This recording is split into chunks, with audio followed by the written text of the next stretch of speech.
Welcome to my channel JMSC Jainik math science education. આજે આપણે ધોરણ 8 વિષય વિજ્ઞાનની અંદર સ્વાધ્યાય સોલ્યુશન જોવાના છીએ। ચેપ્ટર નંબર 2 સૂક્ષ્મ જીવો મિત્ર અને શત્રુ।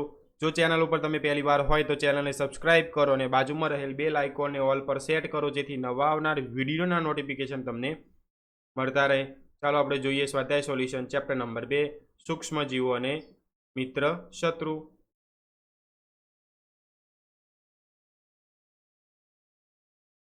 प्रश्न 1 खाली जग्या पूर्ण करो। ए सूक्ष्म जीवो खाली जग्यानी मददथी जोई शकाय छे तो जवाब आवशे माइक्रोस्कोप। बी नीलहरित लील वातावरणमांथी खाली जग्यानुं स्थापन सीधे सीधुं ज करे छे जेनाथी भूमिनी फळद्रुपतामां वधारो थाय छे तो जवाब आवशे नाइट्रोजन। सी आल्कोहोलनुं उत्पादन खाली जग्यानी मददथी करवामां आवे छे तो जवाब आवशे ईस्ट। डी कोलेरा खाली जग्या द्वारा थाय छे तो जवाब आवशे बेक्टेरिया। प्रश्न 2 साचा उत्तरोने पसंद करो। ए ईस्टनो उपयोग नीचेनामांथी कोना उत्पादनमां थाय छे? ए शर्करा, आल्कोहोल, हाइड्रोक्लोरिक एसिड के ऑक्सीजन तो जवाब आवशे आल्कोहोल। बी नीचेनामांथी कयुं एंटीबायोटिक्स छे?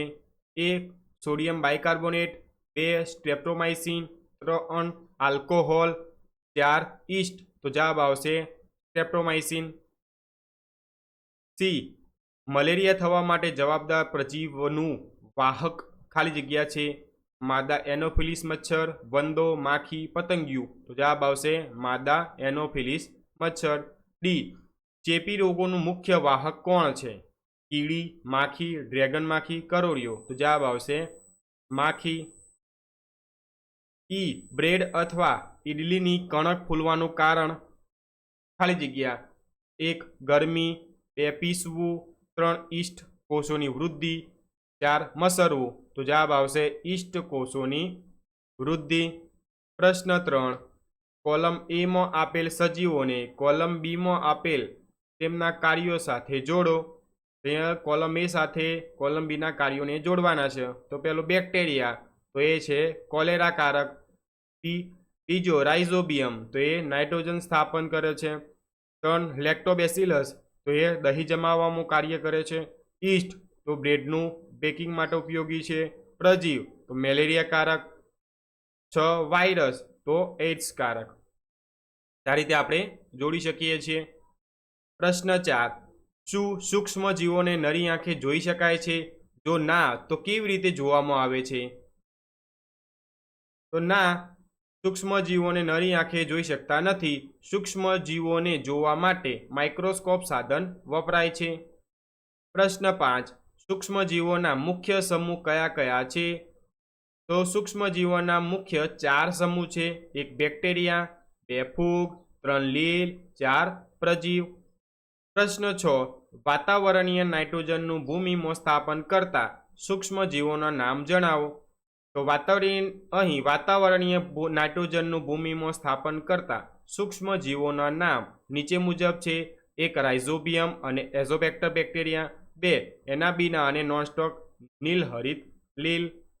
प्रश्न 7 आपणा जीवनमां सूक्ष्म जीवोनी उपयोगिता विषे 10 वाक्यो लखो। अहींया आपणा जीवनमां सूक्ष्म जीवोनी उपयोगिता विषे उपयोगिता नीचे मुजब छे। 1 लेक्टोबेसिलस बेक्टेरिया दूधनु दहीमां रूपांतरण करे छे। 2 ईस्ट एक कोषी फूग छे ते चीज, पनीर, ब्रेड, केक, पेस्ट्रीज बनाववा माटे उपयोगी छे। 3 आल्कोहोलना औद्योगिक उत्पादनमां ईस्टनो उपयोग थाय छे। 4 इडली, डोसा, खमण, ढोकळा बनाववा माटे इडलीनो उपयोग थाय छे। 5 मशरूम तरीके ओळखाती फूगनो उपयोग खोराक तरीके थाय छे।